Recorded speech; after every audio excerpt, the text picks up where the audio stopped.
Welcome, everyone. Good evening, good afternoon, good morning, wherever you are.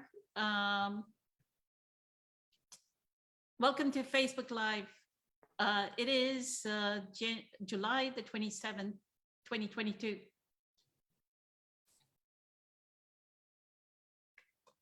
Welcome, and I'm going to welcome the panel as well. Hope everyone is doing well. We heard Summer actually messaged me that there was an earthquake in the Philippines, so all the members, I know Cecile and Melba are in the Philippines. I'm hoping for their safety, so praying for their safety. I haven't heard, I messaged both of them and I haven't heard from them, so maybe because it's nighttime, so it may be tomorrow or tonight by the time this Facebook Live is over, we will hear from them. So praying for all those that have been affected by the earthquake. I wanted to welcome our panel. We have some of our normal panel members as well as our new members. Welcome April. April is a psychic and has quite a few modalities of healing.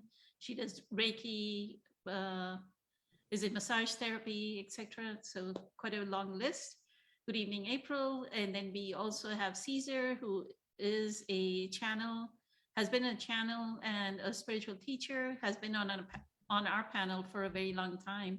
Good evening, Caesar. Welcome back. I think you missed last week. So good evening. Good to have you back. And then we have the birthday girl, Patricia is here. Happy birthday, Patricia. Good evening. And we have Michelle with us. Good evening, Michelle, and back in her sanctuary. And then we have Francesca, who has joined us, and Kimberly, who is the person that's going to ask a question, which I will post here. So Kimberly, do you want to read your own question? I just copied and pasted it here and I'll tag people. And April, if you can answer it while I'm tagging people. I was expecting Eileen to join, but she has not joined yet. So thank you.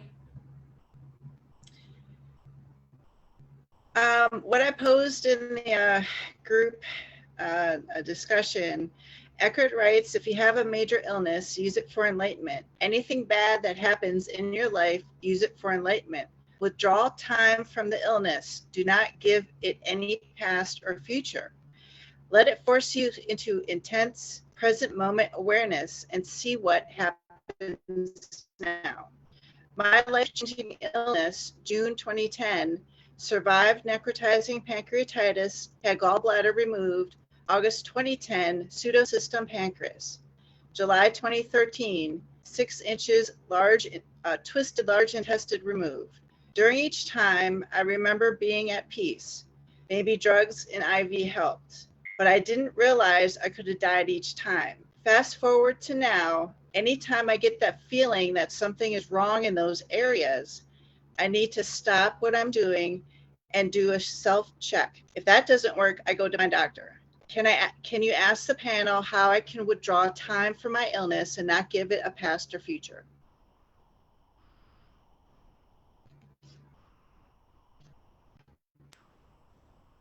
So one of the main things with Eckhart is always to watch your thoughts and watch what you're thinking and watch the story that you're telling yourself.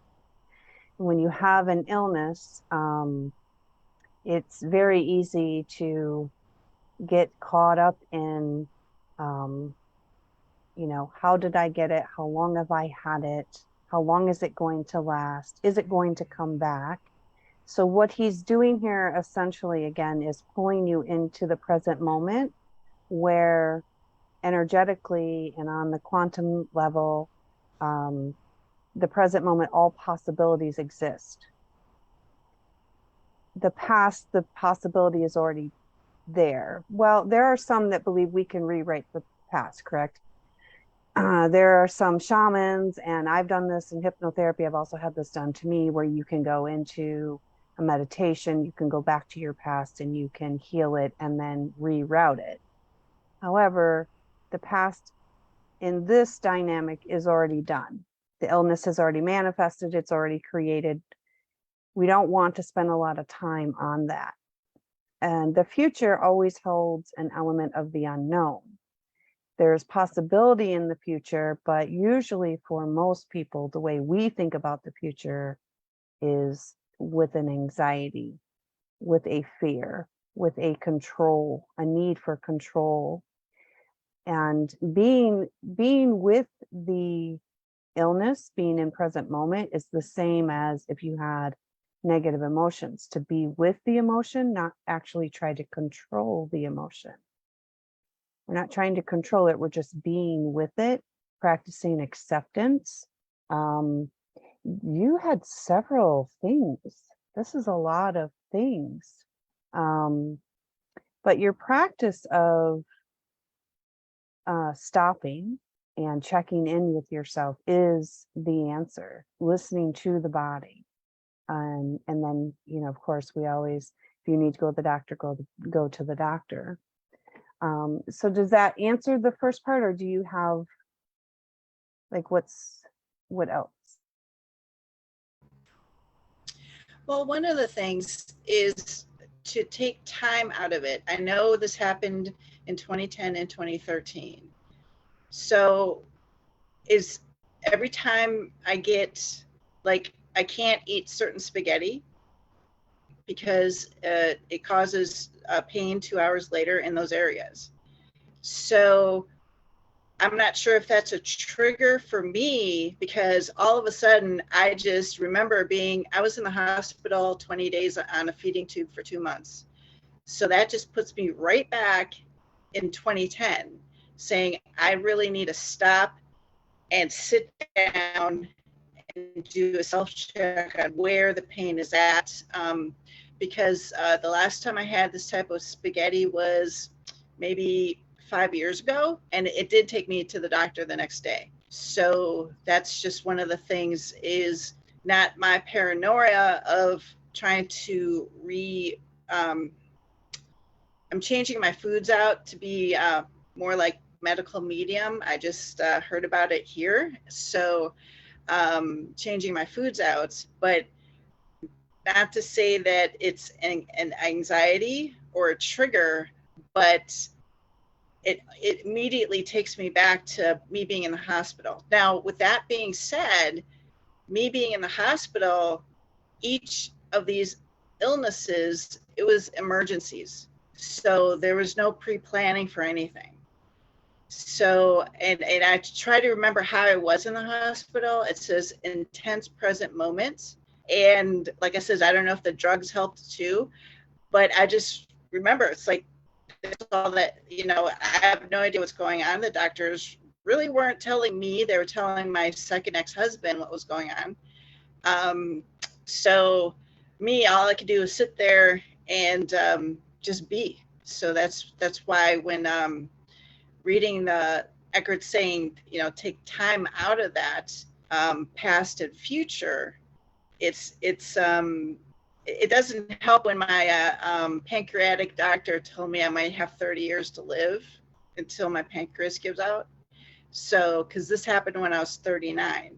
And going forward, I just been not living like I have the illness, because I get a physical every year and everything is fine.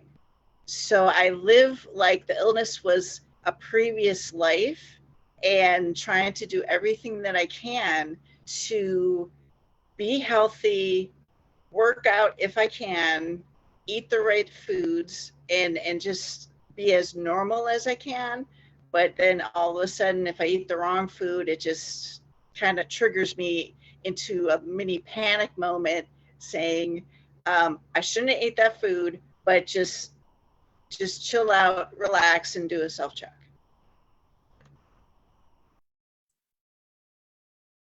You're on mute, April. I'm on mute. Thank you. So it sounds like you have the right idea. The only catch there is that when the attacks come, or you get a feeling or a sensation, to not route it back to 2013, 2010. We would take the time frame out of it. and not have the fear. Oh, this is happening again. Oh, this is it. This is what the doctor said. I have only 30 years. That's it. Is this now? Is that, oh, it, right, to remove the fear out of it and to remove the timeline. Because essentially, even if you do get a diagnosis, we've all heard of those people who get a diagnosis, it's of 6 months and they lived 10 years. The time frame is not up to us, it's up to the creator. So it sounds like you are on the right track. It's just, and you're doing what you need to do. So when the anxiety comes up, we stop, we go back into the present moment. And essentially the real thing is that there's no such thing as time. So on the spiritual level, there is no 2010, 2050. It is all right now. Everything is right now. So it does sound like you're doing the right thing. Now, the pancreas is an organ that does deal with one's ability to, well, the liver does this too, and the spleen actually has a little bit of this. It's about your ability to deal with anger, process anger, and to express love, to have love, to express love, your ability to have and express love. Those are a couple things that the pancreas represents. So whenever I have a long-term illness or a long-term issue, I always look up the spiritual meaning, because like you're saying, this illnesses that are this severe are normally for enlightenment. They're normally for lessons. But you also want to keep in mind, remember that all potentials exist. The potential exists that the doctor's diagnosis, the doctor's prediction isn't so, doesn't have to be so, right? So, and that doesn't mean we don't have a physical body. We do have a physical body, and we do have to mind this physical body. We have to take care of it. However, we don't have to follow everybody's, that's it. You only got X amount of time. Right. So those are some things that I would do, is I would make sure you want to be mindful of the thoughts. Yeah. Yeah, I looked up while you were talking, April. I looked up what is pancreatitis on Louise L. Hayes. So Louise L. Hay, in her book, You Can Heal Your Life, or I'll tell you the book name later. But she has a mapping of each disease state, and then the metaphysical mapping of the disease state. Why does it happen? And then the affirmation, and I wrote the affirmation for you, Kimberly. And for pancreatitis, it says rejection. And as April said, anger and frustration, because life seems to have lost its sweetness. So like April was saying right before we got on the Facebook Live Q&A, going live, right? That our thoughts and emotions are what are co-creating. Like Dr. Joe Dispenza says, right? Our personality is creating our personal reality. So we are, every moment, the moment you can take ownership of the fact that I am co-creating this illness, instead of being in this victimhood. You know what can happen, and this is what Eckhart is removing the moment he says, take away that time, take away the past, because you'll be stuck in this victim identity of, oh, this happened in the 2013, this happened in 2015, this happened in 2012, this happened, this person did this thing to me in 2011, right? This person did this to me in 2010, this happened to me in 2001. Then we are living in the past. And as Dr. Joe Dispenza says, if you put the past in your present, then what's going to happen? Your future is going to be a superimposition of that past. You're going to keep co-creating. And that's why you have the same illness twice, because you didn't change anything. You were the same person that in 2013 had the illness. You didn't change, shift, make a huge shift. It happened again. right? And now you're making a shift. So celebrate that now you're making a shift. Now you're choosing the right path. That is what is needed. And you can take this, and I can put it on the chat as well. You can write like in great, after your meditation, since you do meditation, after your meditation, you can sit and write this affirmation and feel it in your body. I love and approve of myself, and I alone create sweetness and joy in my life. And this sweetness and joy is more of experiencing our presence power, the totality of our presence power. Like we feel the bliss, right? The bliss and joy. So, and if the doctor says one saying, like April says, once the saying that the doctor is saying something is you're taking their belief and making it your own belief. That's again a limiting thought, right? In the quantum field, in this one consciousness, there are infinite possibilities. And one of the possibilities is a perfect Kimberly that has no illness. There's a perfect Patricia that has no illness, no kind of physical or mental chatter. There is a perfect Kimberly, and that's what you need to raise your vibrational frequency to, and pull that experience into your present moment. Again, how do you do that?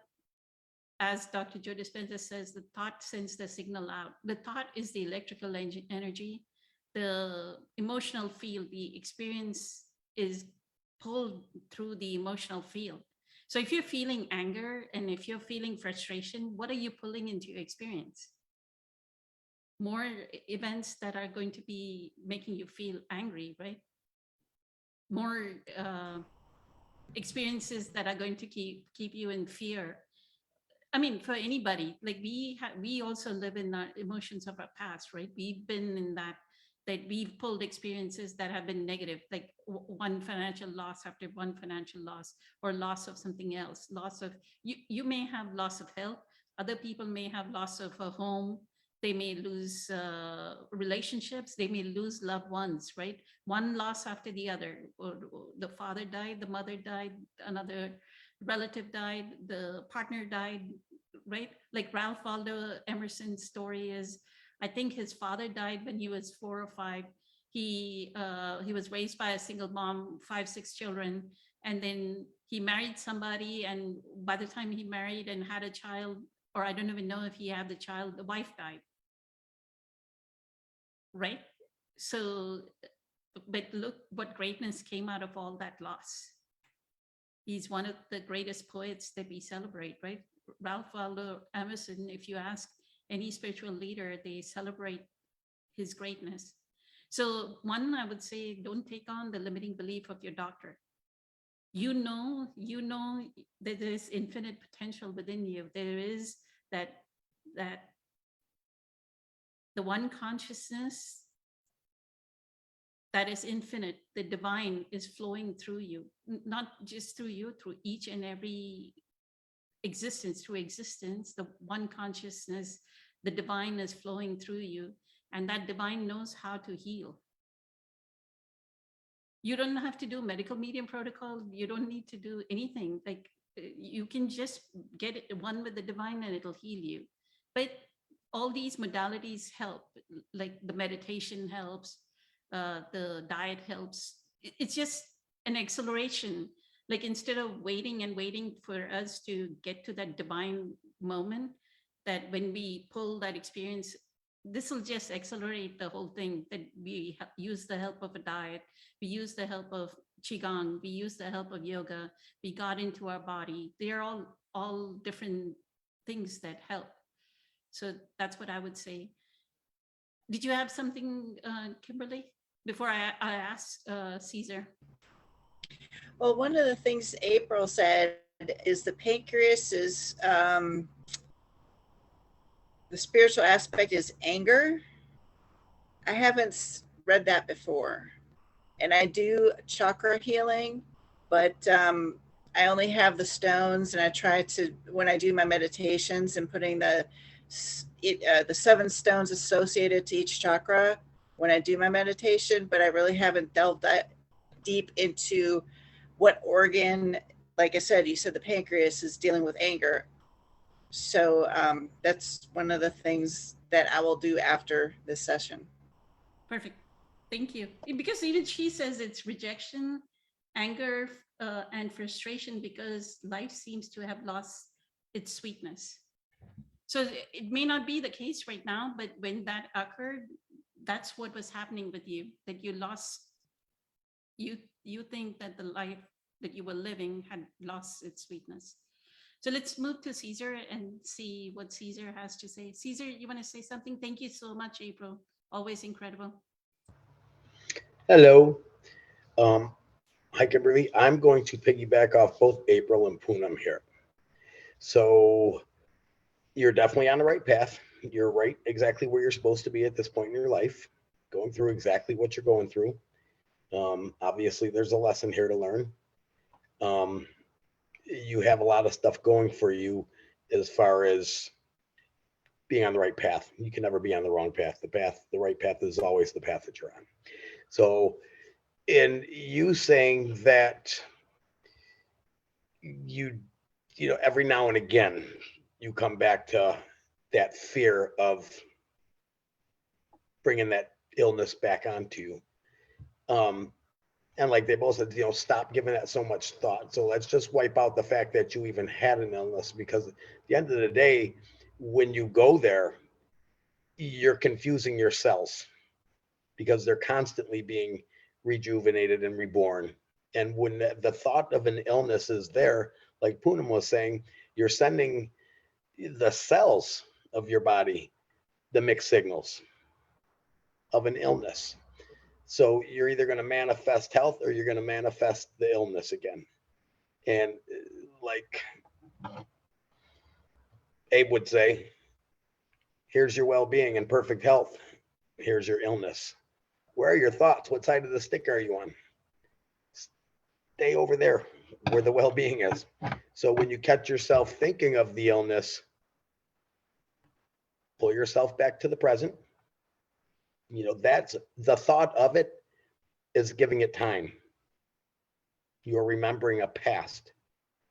So every time you think of it, you're adding time to it instead of taking the time away. Taking the time away from it is fully accepting the fact that it is what it is. It was what it was. It is what it is. It will continue to be whatever it is going to be. But like Poonam was saying, you are responsible for everything that shows up in your life. I am love, I am light. These are the things you need to concentrate and focus on, because every time you think of the illness and what it did to you, and oh no, I just ate this, you know, the wrong sauce on my spaghetti, is this going to happen? And that fear comes to you. You are just fully keeping that alive. Fully. What end of the stick are you on at that point? So illness at the end of the day is caused by stress. All illness and disease is caused by some type of stress. So the answer would be, as April was saying, and just to add on to that, is to raise that vibrational frequency.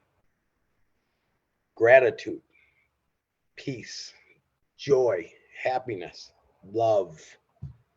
Tell yourself, I am love, I am light. Forget the illness. That was then. How do you feel today? How do you feel right now? Good? Well, today I feel good. I just started going back to the gym and trying to, because I've been teleworking for 2 years and I got a free gym membership through my work. Okay. So doing that once a week and just trying to stay positive and make sure that really nothing happens to me stressful wise, because I have to remove myself from stressful situations. Even at work, I have to get up and walk. so that's one of the things I've learned because it's been 12 years. Anything stressful, that can cause a pancreatic attack. So, Absolutely. so It's giving the disease, it's giving the illness power. This is what we're trying to say. And you say you have to remove yourself from stressful situations. What is really stressful, though, at the end of the day? Because we know we're not in control of anything. What other people do or think is absolutely none of our business. Even if they say something or think something about us, it's still zero of our business. How something is turning out at work, whether you're meeting your quotas or you're not meeting your quotas or whatever it is that is going good or bad for you, isn't it just is what it is. It simply is what it is. There's absolutely nothing on this planet that is worth stressing for. April, can I get a nod? Is there anything on this planet we're stressing about? Very little, and work ain't one of them.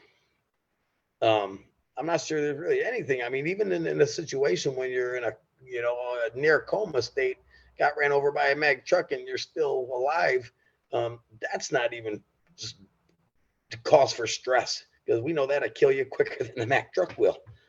But the point is, yeah, so it sounds like the stress, acceptance would be the message for you, to just learn how to accept fully the isness of whatever the situation contains, be it at work, at home, wherever, it doesn't matter. Acceptance. So them stressful moments, let's clean them up a little bit and start calling them opportunities. Opportunities to practice. Practice what? Acceptance. And you'll see that much of the stuff that you soon can say used to worry about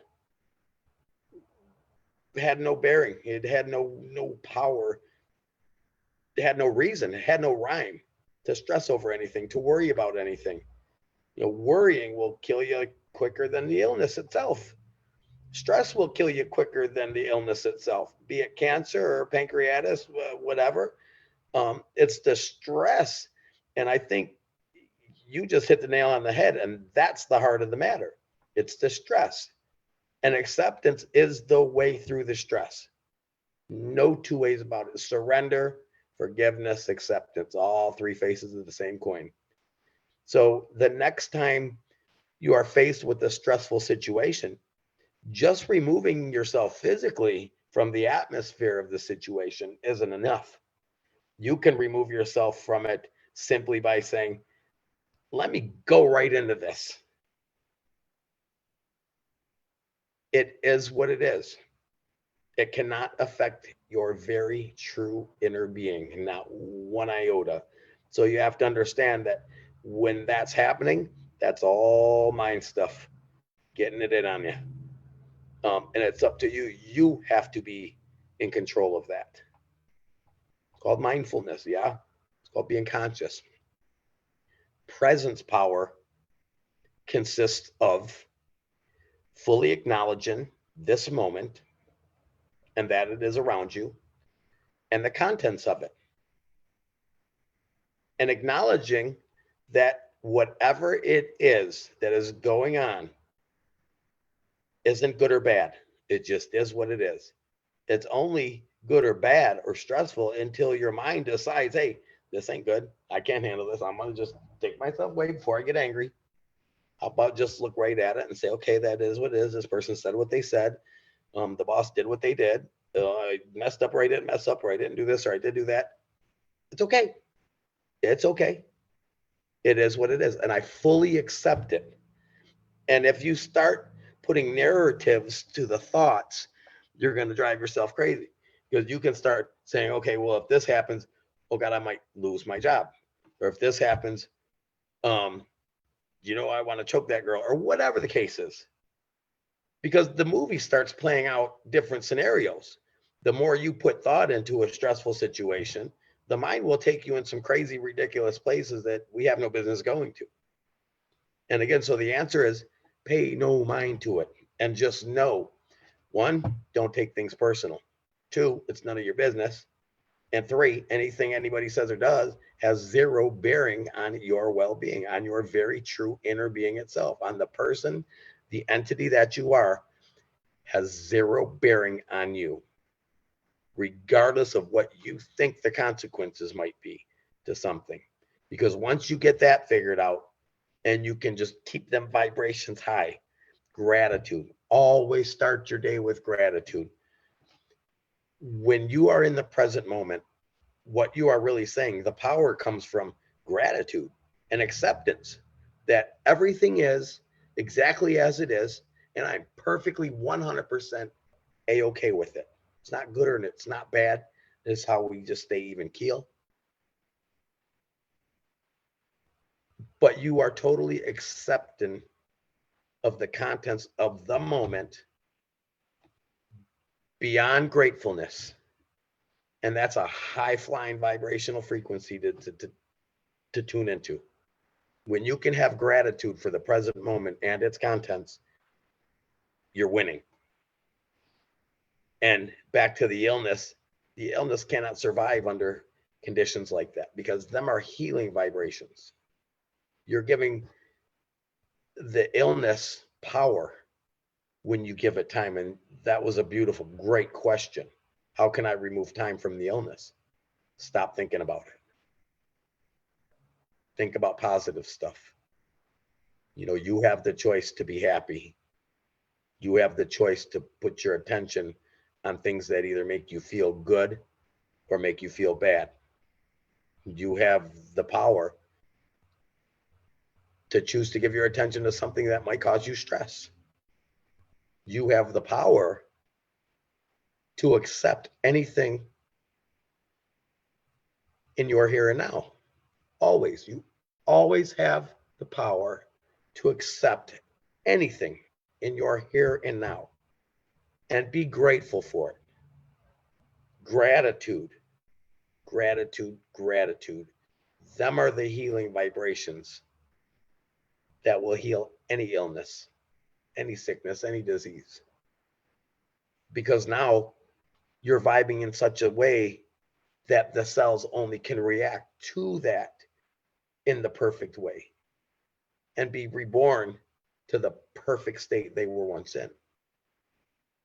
Because when we have an illness and we keep giving the illness time and our thoughts, what we're doing is we're telling our cells, I'm sick. So when the billions of cells are dying off and being reborn again, we're sending them a signal that, hey, I'm not right. So they go back to the old disease cells. Does that make sense? Yes. The reason why I say that is because of the tail end of my pancreas is still dead tissue. They didn't shave it off, so it's been in me for 12 years. So I kind of do I love my pancreas thing, and I'm not on any medication for my pancreas. So that's one of the things I've learned. The severity of having dead tissue on your pancreas and what the function of it is for. So, but that's kind of, it's a daily struggle to, keep that mindset to, hey, I love my pancreas. Hey, right on. Smile at your pancreas. Smile at your heart. Smile at your inner being. Let God worry about your pancreas. That's what I say. Let God worry about the pancreas. Do you know the things you're supposed to eat and not supposed to eat, correct? Then don't eat the things that you're not supposed to eat. Like I was just having this conversation with the family member, how Eckhart shops. When he stands in front of the food, he kind of he's still in the moment. This is presence power. And he lets his body be attracted to what his body needs and requires. Yes, Poonam? He leans into the food tells him. That's what he said. So, yeah. So you do the same thing with your food now. Don't, and because when you get the bad spaghetti sauce out of the cupboard, put it down and it's already on your mind, illness. God, I really love this. It's my favorite sauce. And here I go. Oh God. And then you know what that's going to lead to after you eat it is, oh, get back. 2010. Don't do that to yourself. Take that can, just move it over, and whatever can it is you grab, smile and love it, because whatever you have is the best right then and there. Don't ever think for a second that it's not. Love that story about the monk that became enlightened, right? Every piece of meat is the best piece of meat. Anyhow, so the advice would be enjoy the moments. Enjoy the moments. Forget the illness. Forget the pancreas. There's no need to research everything. I'm not a doctor.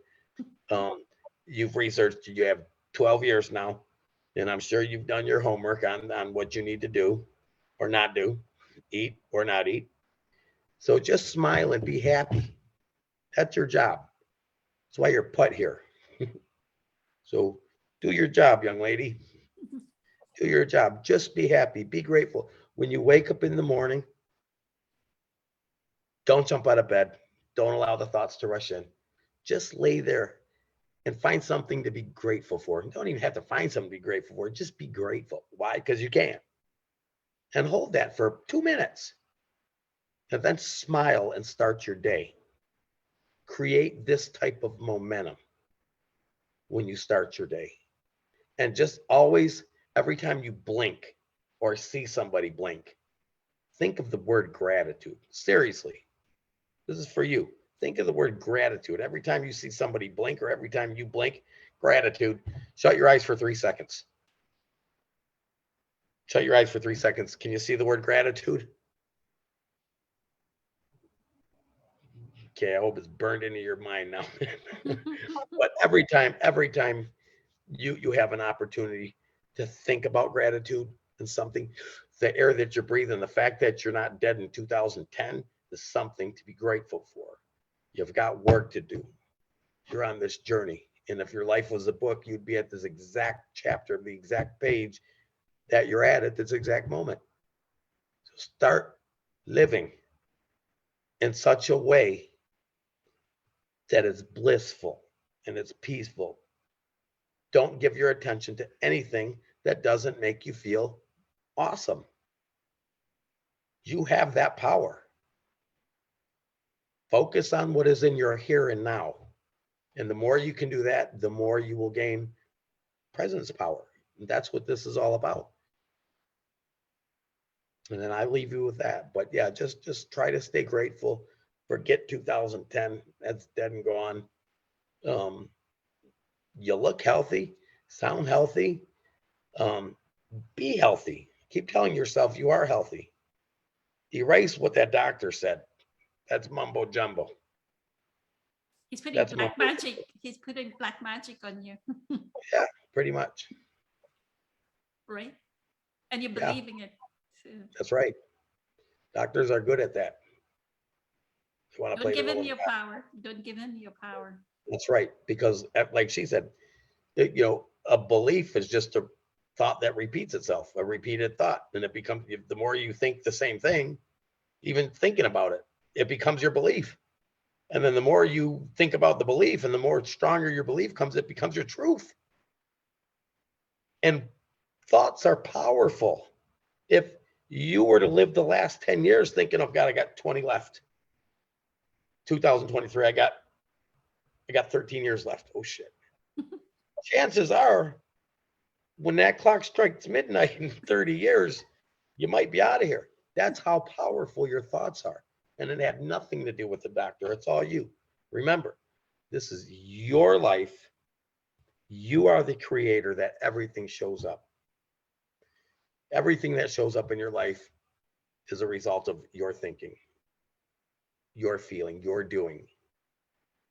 So be happy, be grateful, focus on whatever it is in your here and now.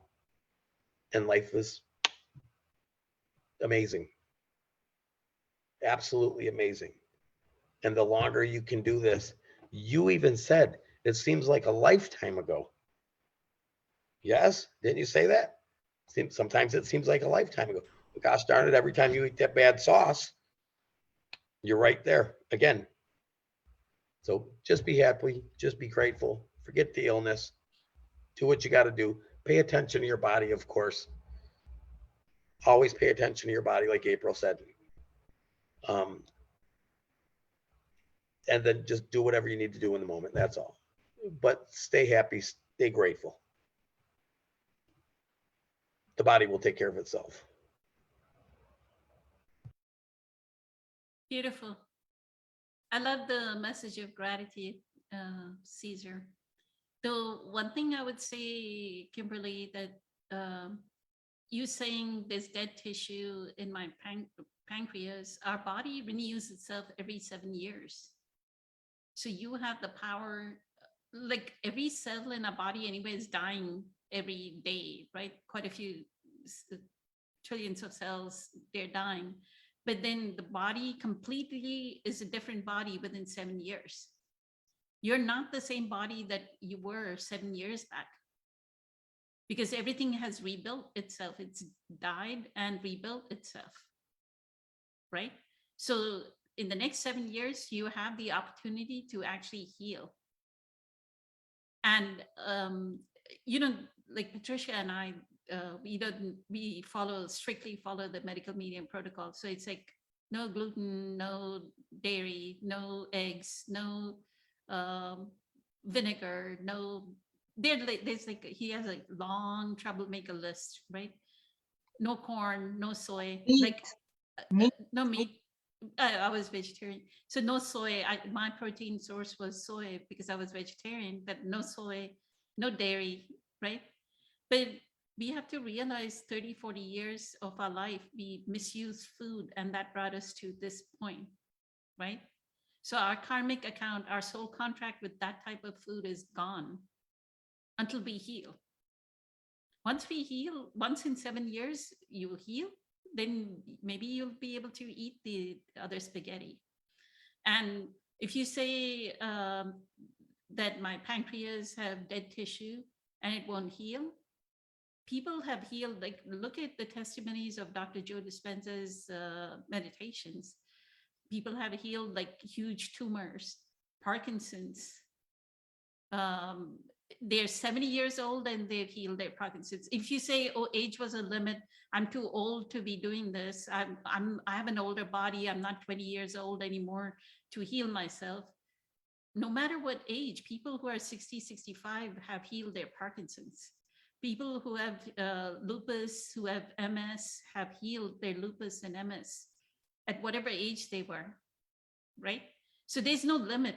If you know that you are unlimited, you're this unlimited genius, that you have the power, then, and the power is within you to heal, you will heal.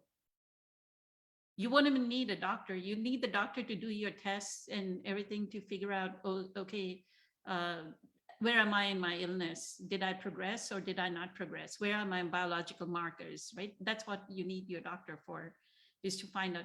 Doctors are needed for acute conditions, like somebody broke a bone. And then for chronic illness, doctors are not going to help you. That's why the diet will help you, right? See if the diet helps you. And in one of the, I think it is the second webcast with Oprah Winfrey, that Eckhart, a lady that had lupus and MS, said, I have this debilitating condition. How do you say, what should I do? How can I, like the same question you had, how can I take time away, right? How can I live in the present moment with this pain, this horrible pain that I have? And he said, and I'm paraphrasing here about her illness as well, fibromyalgia. I think she had fibromyalgia. And he said that if you cannot, first focus on the parts of your body that are good. Now you're focusing on the body that's not good and it'll go bad, right? Focus on the part, you have a beautiful face. You're gorgeous looking, right? Look at your face. Look every day in the mirror and say, I am so beautiful. I am so good looking. Look at my hair. It's so gorgeous, right?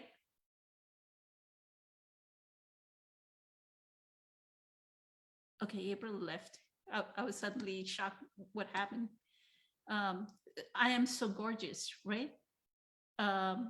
Look at your other parts of your body, right? That they're functioning. So he said, focus on the parts of your body. Like maybe there's pain in certain parts of your body. Take your attention out of that and focus, because your beliefs are working in the other parts of your body, right? Your belief is working on your face because it's beautiful. You have no sickness on your face. So that means, so I just started drinking celery juice maybe about 2 weeks ago. And my face, oh my goodness, my skin is changing.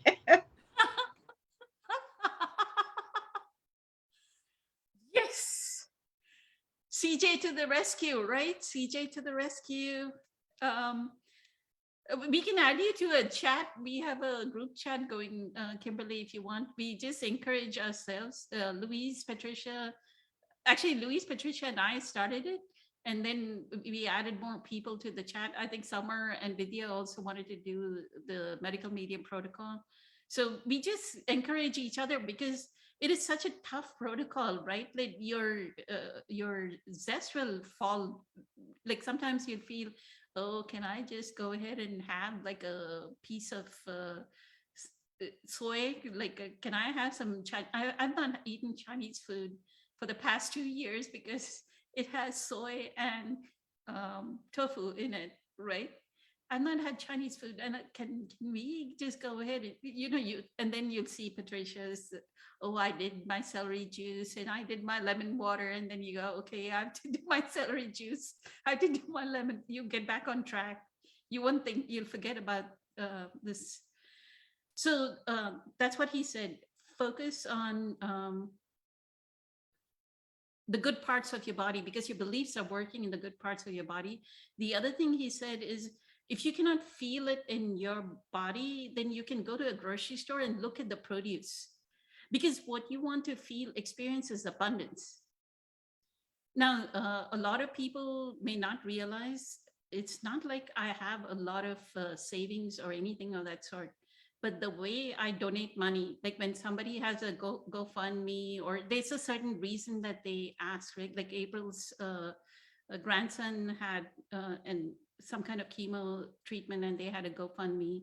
The way I will give, as though I have millions of dollars and I can just freely give money,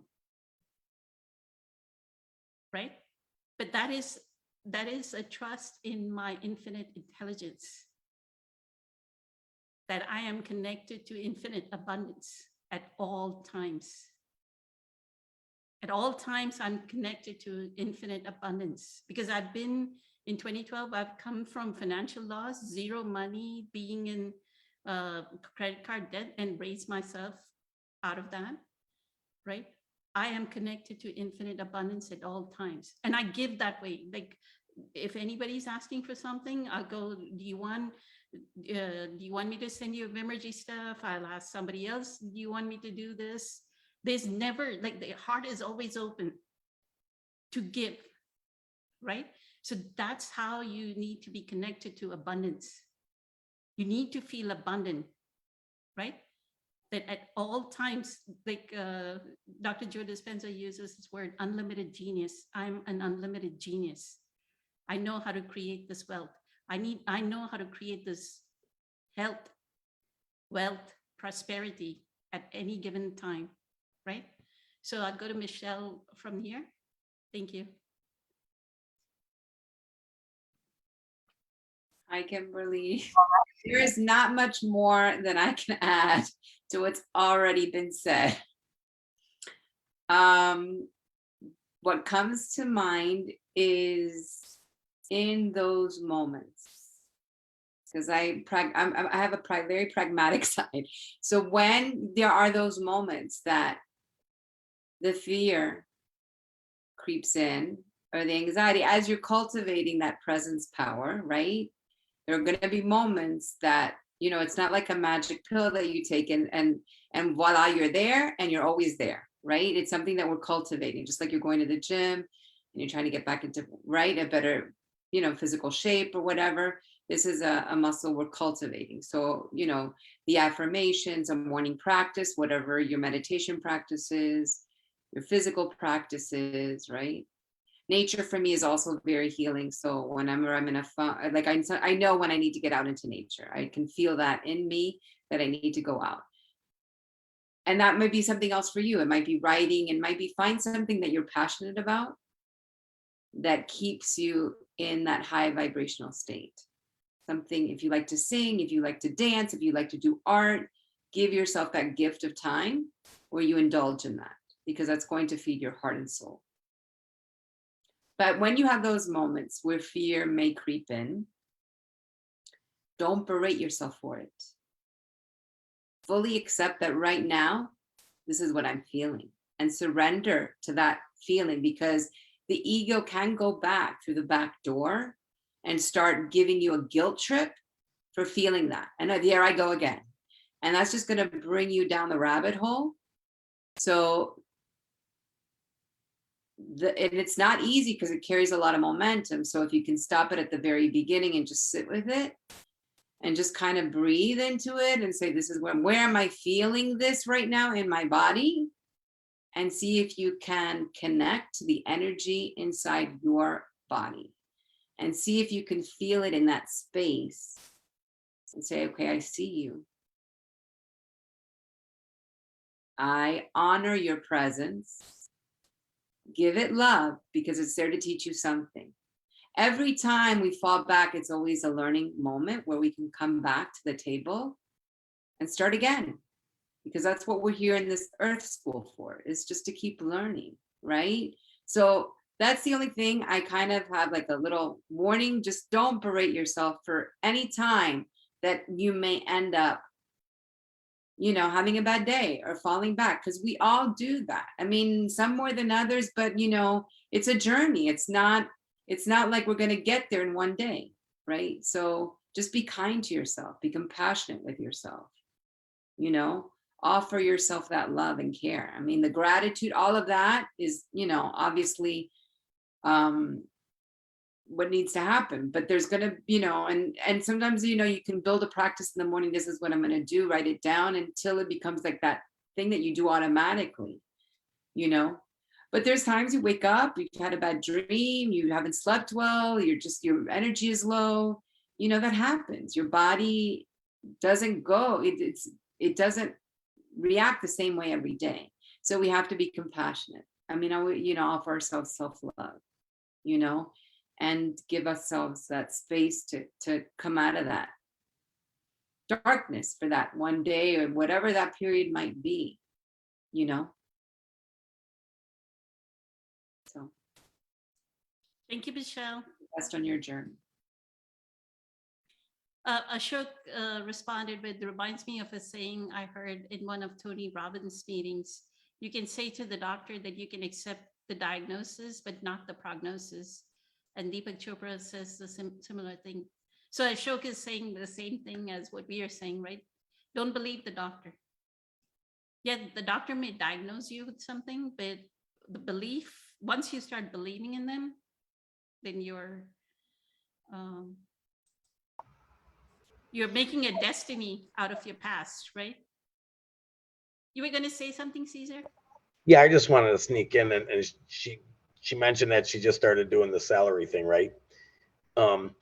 I remember when Poonam first started this, and even Patricia, and without even me knowing that this was her thing, she mentioned she was, you know, doing the juicing or whatever. I know it was this like journey, and there was an instant change, but she's always been this grateful person.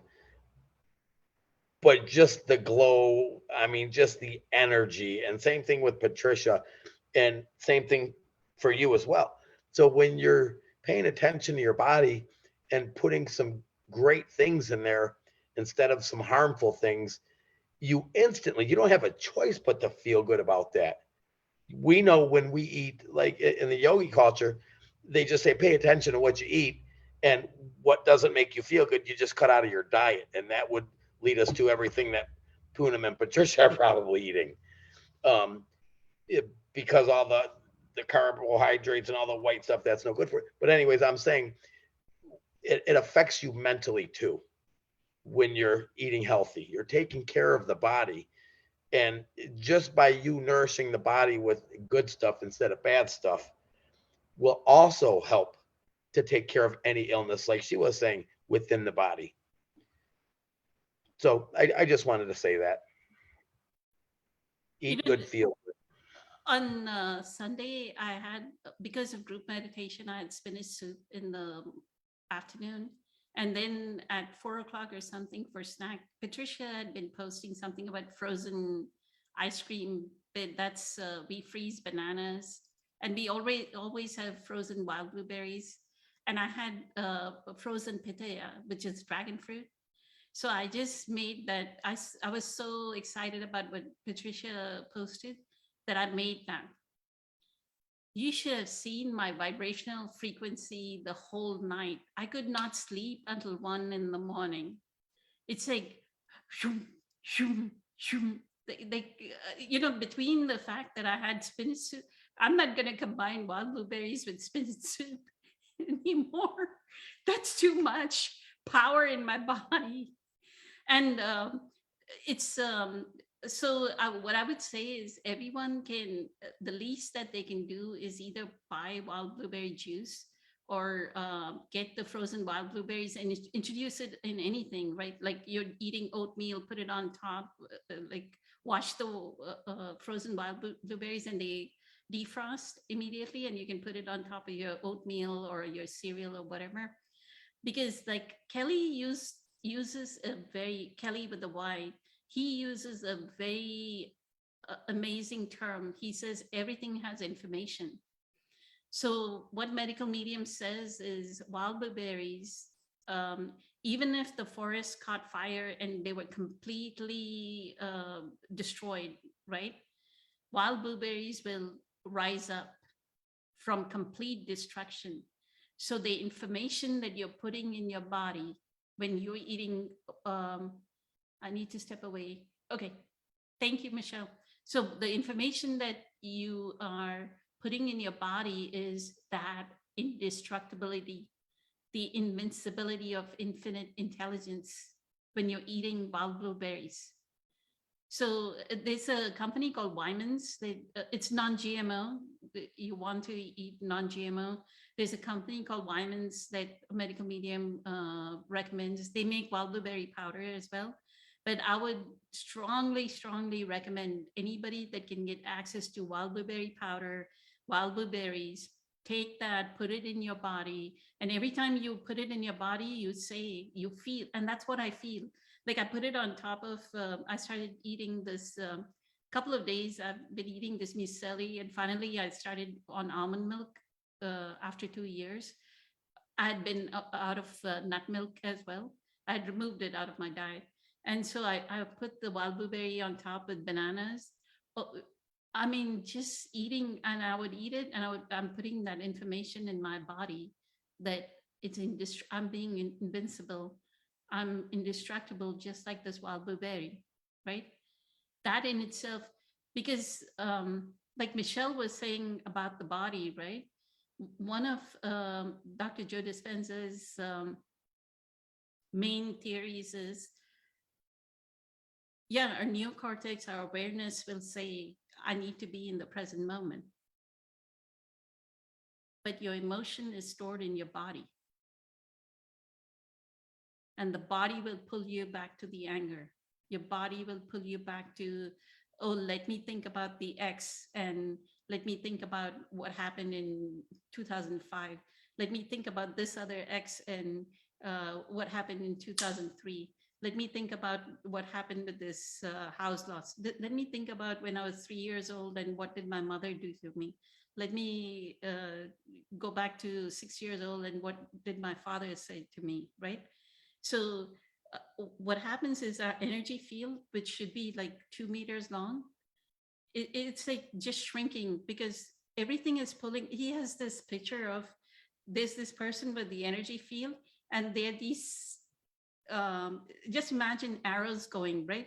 There's the child, one child, second child, coworker, boss, or the boss is not giving me enough raise, or I'm so dissatisfied with my job. I hate my job. And so just think, look, where is the energy going? Right? And then we're looking at Facebook, we are looking at Instagram, we are looking at WhatsApp, and then we are looking at something else. The news will pull us into something else.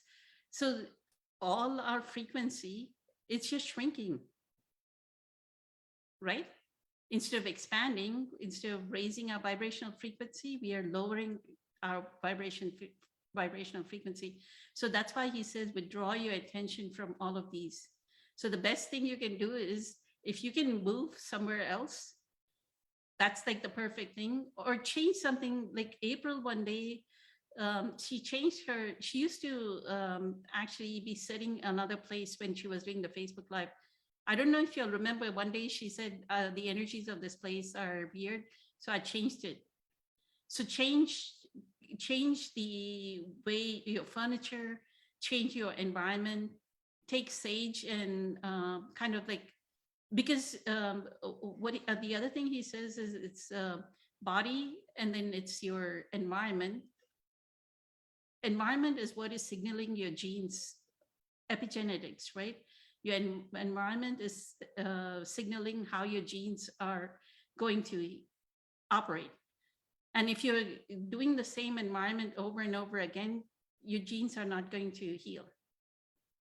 So change something about your environment, make it something like the space in which you do meditation, make it very sacred, like burn some sage over there, change the cleanliness, like clean it every day, like make sure it's like mop or something like that, right?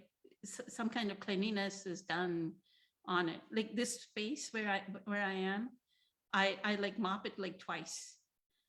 So it's like, and when I'm cleaning my kitchen, like when I'm wiping the counter, I'm so present with it. I'm energizing this counter because it's stone. I'm energizing this counter, right? With my consciousness, I'm energizing the stone. So you're kind of like imbuing everything that is around you with your consciousness, giving it energy, right? So you're raising the vibrational frequency of the space in which you are. Create space. If you have clutter, or if you have clutter, try and create space, because that's the convergent focus, right? You make it divergent, you make it spacious.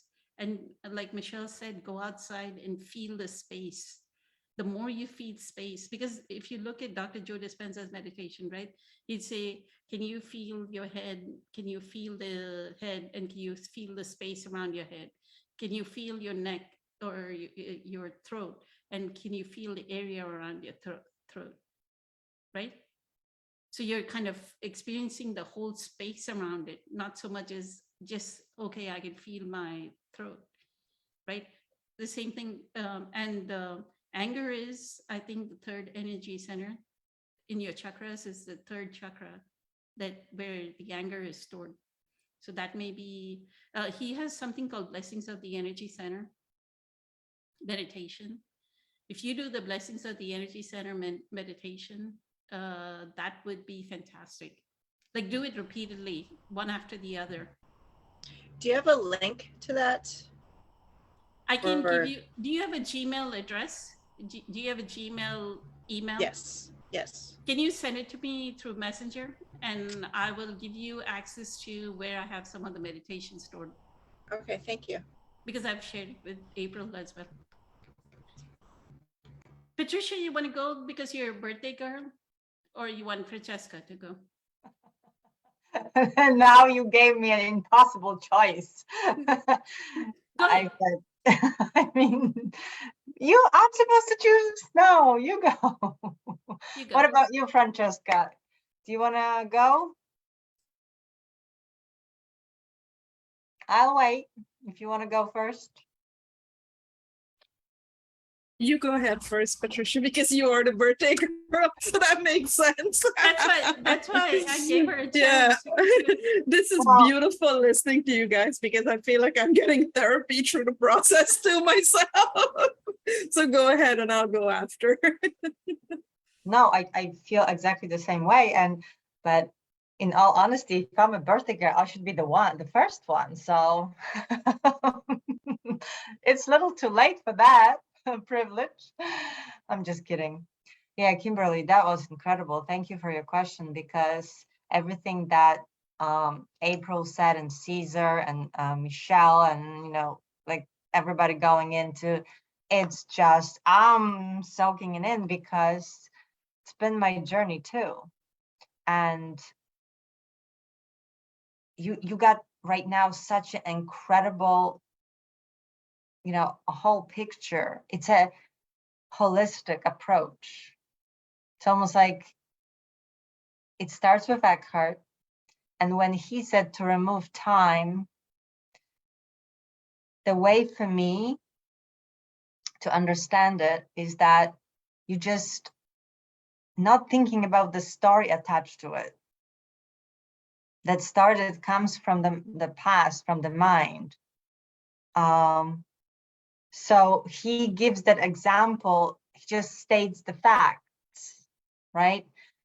There was a story, he said something about ship and someone dying, or there's an accident, and he was just saying it, the person died. And then everybody's asking, but how the person died? It's like, there is no way you can attach the story. The story is really, Caesar many times says, the why doesn't matter.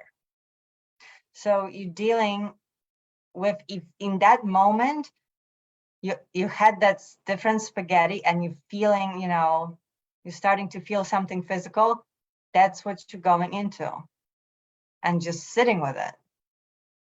And what helps me is just giving myself love. So I texted the Ho'oponopono prayer. I don't know if you're familiar with it. It's the very ancient Hawaiian prayer. And in those moments, I go for it, because it's simple, and it's like Caesar was saying, that word gratitude, let it just be, and the automatic stuff.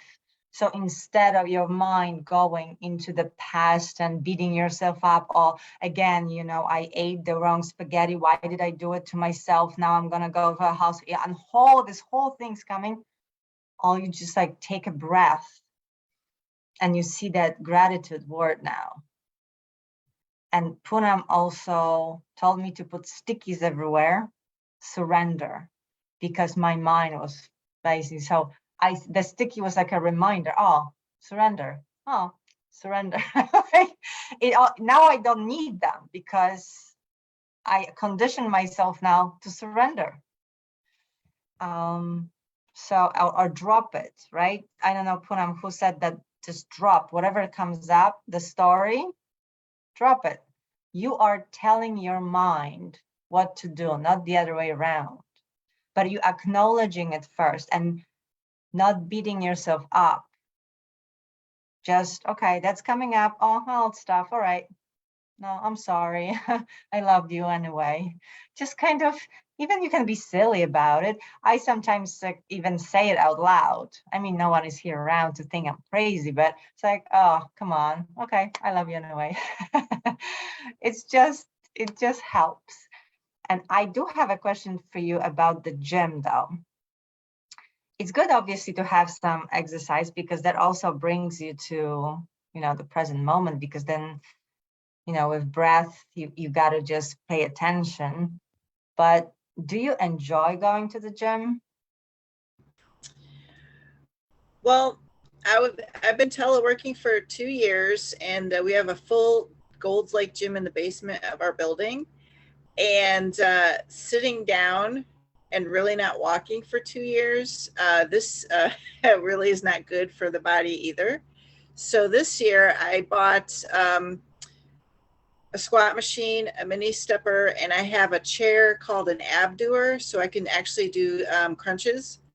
But the mini stepper is really not walking, and I can't walk because my knees hurt. You got knee problems.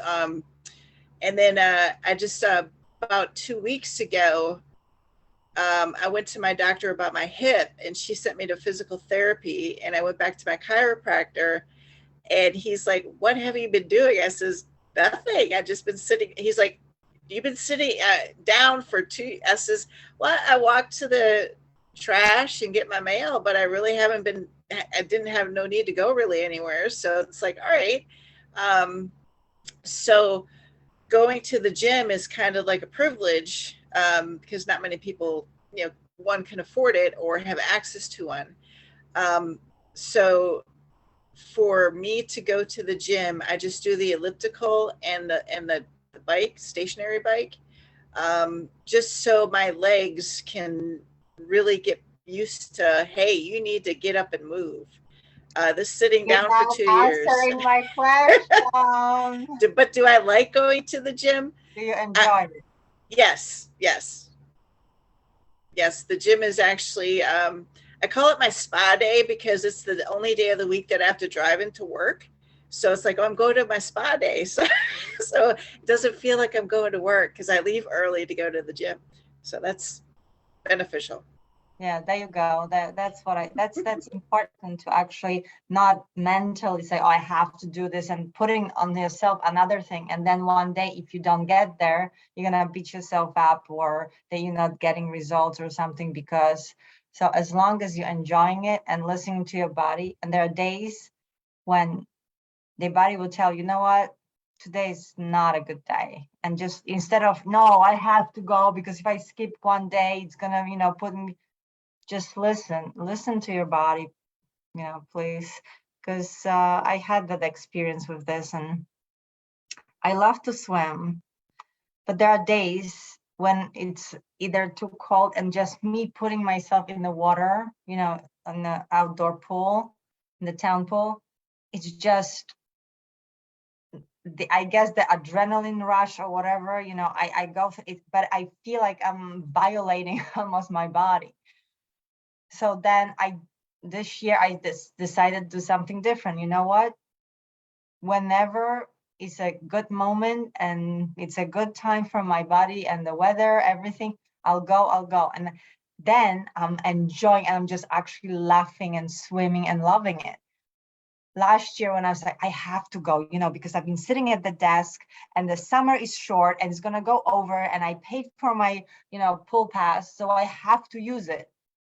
And many days I was just not either enjoying it, and then really was stressed. And then, so no matter what, no matter if it's a privilege or not, no matter, saying, oh, I sat for 2 years, now I have to, no matter what the doctor says, enjoy it.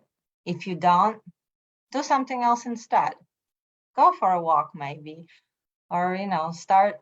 If you enjoy dancing and music, even in the house, put your favorite song and just, move around. Like apparently random dancing, activates body more than, an hour at the gym. No, serious. That's because you just, plus, you're putting the movement of the energy because you're raising vibration instead of beating yourself up. I have a friend who every time I see she's taking pictures and posting, it's like, look, all I did is 40 hours. It's like, I see her like she went through war. That cannot be healthy for your body. So, it's just, I would suggest, that good energy, put yourself first in a good energy, and then actually do something that go to the gym, not expect the gym to put you in that good energy, I think. I don't know if that makes sense, but everything else that was said before me, I just ditto. That's very true. And that's what Eckhart says. It's that present moment, no matter what, and accept completely. If something is not right, you know what? Universe knows better. Maybe if I went to the gym today, I would have just broke something, right? But so that intelligence of the universe, I told my mom's my mind many times, I am a couple. I command you to be a cooperative component of life, and it just shut up. Like, I commend you. What's I? I is that isness. I is the presence. I is the awareness. Because then mind becomes your tool. You have, beautiful mind, intelligent, it has all the solutions, but by itself, it can be really destructive. So you, the I, is the one that tells or ignores it sometimes. Like, okay, you're telling me to go. I was like, I don't feel like it. Bye. Right, Caesar? And as far as what Poonam was saying, also, yes, the medical medium, once we really love ourselves, I actually have fun right now. Eating a potato is an adventure for me right now. And I'm kissing it. So I'm like, And people's like, how can you eat potatoes? It's so boring. I said, actually, I can, because it makes me happy knowing that every item in my wagon, in the grocery store, everything actually brings me healing. Versus, before it was all the stuff that was conditioned to eat. Yeah, I need to buy meat. I need to buy, oil foil. I need to everything. And it was not making me healthy. It was just, I was being more and more sick. So now, I'm being proud of myself that, look at me. I was actually happy. Every single thing I bought was just good for me. And plus, if I listen to medical medium and he's so fun, it's nothing boring about it. It's really fun, right, Poonam? We enjoy him immensely. We enjoy all his jokes and being a jokester, right? Yes, yes. And remember, I love you. I'm sorry. Please forgive me. Thank you. So the thank you is another word that either gratitude or I use thank you. I just like, thank you, thank you, thank you, thank you, thank you. Okay, Kurt says, if the only word, the only meditation you would say is thank you, you're good. Thank you so much, Patricia. Happy birthday again. Good to have you on your And birthday. thank you. So honored, so humble. That was Kimberly's gift for me, and all of you also gives having such an incredible question and all the answers that every single thing also apply to me. So thank you very much. I wanted to touch base back on what Caesar was saying about stress, that, he was stressing on your stressful situation at work. When you say there's stressful situation at work, what you should probably look at is, what is that actually teaching in me, right? Well, What is that other person, whatever's creating the stress, what is it teaching me? Like, is it teaching me about my anger? Is it teaching me about my frustration? Is it teaching me about my powerlessness? What is it teaching me? That's why the stress is being caused, is because I'm feeling powerless in this situation, or I'm feeling anger in this situation, or I'm feeling frustration. It's the stress is not there. Like, I mean, I work for corporate America, like companies like Verizon, IBM. There is not a stressful situation, no matter how high profile the project. I can tell you there was a project that the CEO of Verizon was involved, and I was in that high profile project. No matter how stressful that project is, right? It is, if we are experiencing stress, then that means there is a reaction from us. And that's why the stress is that life gives us experiences that are most helpful for the evolution of our consciousness, as Eckhart says. So that experience is happening in my present moment, then that means it's showing me what I need to heal. Nothing about corporate America, nothing about what your manager or your supervisor or day manager or the CEO of the company or your coworkers are saying. So go ahead, you were saying something, Kimberly. Well, in 2012, in between my hospitalizations, I developed a blister on my left retina. And I was had to go to a retina specialist and do the those freaky eye tests where they give you dye injections. And she says, it's just a blister. Reduce your stress, eliminate whatever's stressing you out. Well, that was the start of my divorce. So when that kind of started and ended, I was supposed to get laser eye surgery to get rid of the blister. But she says, well, if you eliminate your stress, come back in 3 months, come back in 3 months. And they would do the same tests. And she's like, well, your blister is going away. It's looking good. What are you doing? I was like, well, I'm going through a divorce. So that's why now, if I'm in a stressful situation, I start seeing the dots of the blister forming in my left eye. And if you've ever had a blister form inside your eyeball, there's nothing you can do about it, and it hurts really bad. So that's why when I said I really have to remove myself from the situation of a stressful situation, because that's the start. My left eye just starts hurting. And then if it's really bad, maybe a day later, I'll start seeing the dots. So it's kind of like a physical warning signal that if a stressful situation that I'm in, or even if I'm in the presence of other people having a stressful situation, I really have to focus on not listening to what they're saying. And if let's say other people like at work are arguing, I have to go get up and leave. I'm not involved. I can't even hear you do what you're talking about, because it's putting me in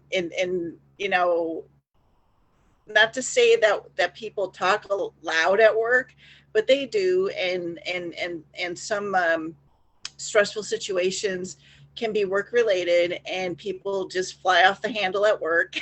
And that's when I removed myself. I was like, I need to calm down. And especially if my eye starts hurting, I do have to wear, it affects my vision. So I do have to wear a patch, and I haven't had to do that really since 2012. Oh my goodness. I wish April was still here, because she talked once before about the eye. If there's something wrong with the eye, it means that you're blind to something. You don't want to see something. You're actually doing to yourself. So that's again what Pulam is saying. There is an information there, and it's gonna keep coming. You can't avoid it until you heal it. You face It's gonna get worse. So that is another limiting belief, that it's going to affect my eye, right? So I think you will benefit a lot with the medical medium protocol, because they may be some kind of already Neurological. like pathogens in your body, especially if you've taken pharmaceutical drugs. With all these surgeries and everything, I'm sure there's pain medication and all that's in your body. So the cleansing, the heavy metal detox, it'll really, really help you, Kimberly. Honestly, I've been doing heavy metal detox for the past few years, and there's this rash that moves around my body. And I know that's the metals releasing out of my body. Right now it's in my back. Like it moved from my abdomen to now it's on the left side of my back. But I do know it's the metals releasing, right? So I'm somebody that has not gone through surgeries, but I've taken Advil, I've taken normal drugs, right? Normal Tylenol, Advil, antibiotics. So it does help. I can honestly tell you from my own experience that it helps immensely. But you're gonna heal, Kimberly. Just slowly start to do it on in a meditation level, on the health level, on the physical movement. it's slowly everything, you know, will get together to accommodate your, facilitate your healing. What helps with stress is like our nervous system, it requires B12. You need B12 so that your nerves get stronger, because you've already been like through so much trauma with 2 divorces and everything. You've been through a lot of trauma. So build your nerves, right? Then I think he says ashwagandha, licorice. Licorice is 2 weeks on, 2 weeks off. Lemon balm too. And lemon balm. 3 of them, your phrenic nerve and your vagus nerve are shot. Adrenals are shot, right? So you want to heal your adrenals. So those, some of the supplements will actually help you build your nervous system. So you're not, when you're saying other people are shouting and then you're getting affected. Do you know quantum field, the energy, even if you physically remove, you're still in their energy field? You're still connected to them by the judgment that I should not be with them. The quantum entanglement already happened. Just physically removing does not remove you from that energy field, because we are all connected, right? And trying to live in fear that someone will say something, whether it's going to cause you stress, it's going to just attract it more, right, Caesar? So let me move on to Francesca. We've talked a lot today, so go ahead, Francesca. Thank you. A lot was said. Oh, you guys are amazing today. I feel like I was getting therapy in some of it, because I'm like, I really want to do, maybe I should start this medical medium stuff, because I've heard so much from it today. We would love for you to, we would love for you to start at least like small things, because like Vidya, she's in India. She does not even get the fruits. I mean, what Patricia and Louise and I talk about, she doesn't even have access to all of that. But she's doing small things, like she'll do the potatoes, or she'll do something different. She makes her own version of the medical medium. Like she doesn't get cherry tomatoes. And we put cherry tomatoes. I don't know, you put cherry tomatoes in your spinach soup? We put cherry tomatoes, and she doesn't get cherry. So she put a whole tomato, and that's okay. Because the key is the spinach needs to be eaten with tomato to be absorbed in the body, the nutrients of spinach. So go ahead, Francesca. Thank you. Thank you, guys. So wow, what incredible wealth of wisdom from everybody. Like, oh my gosh. You know, speaking of potato, I love when Patricia said, you know, when she's eating her potato, she just like kisses, you know, it's like she just wants to kiss the potato. She kisses the potato. You know, I've done that too, you know, and I thought, wow, like what gratitude, because to be in that joyful state, you're present, right? You're fully present with what you're eating, and you know, you're giving it love. So speaking of that, you know, I think everybody touched on this when they said, you know, gratitude being part of your practice. I recommend that if you don't have like a daily practice, even if you have to wake up, you know, at 4 in the morning, you know, start setting the alarm to help yourself, because when you try, whatever you train the mind to do, it will do, right? And over time, you'll be able to do that effortlessly without any, you know, pain body fighting back. Is start a daily routine of self-care if you're not doing that already. You know, for me, I'm a morning person, so I do it in the mornings. You know, when I wake up in the morning, I'm like, sometimes, you know, I'm like, well, first I'm like, thank you for waking up today. That's my gratitude for my body, because you know what? It woke up, right?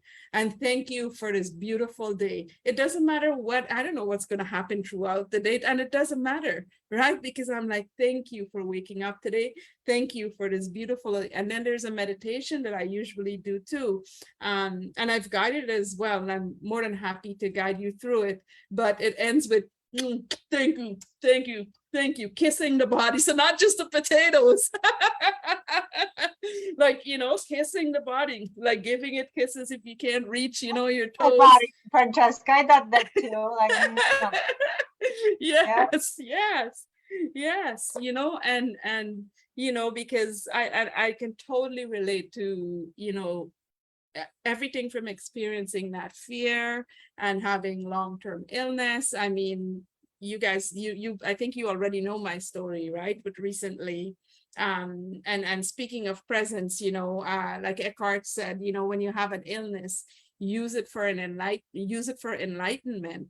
Anything bad happens in your life, use it for enlightenment. And what that means is exactly what Poonam was saying, right? Which is, use it for that self-examination process. When you become triggered, or if there's an illness, in my case, my heart was broken, and, it was physically broken. I walked around Vancouver having 3 heart attacks. I didn't even know I was having heart attacks. And what got me to that hospital was the fact that as I was walking, and again, this is going to tie back into when I'm recommending, starting a daily practice, is because as I was walking, I would drop my daughter off to school. I was in awareness that as I'm coming back up the hill, these symptoms are going to start, right?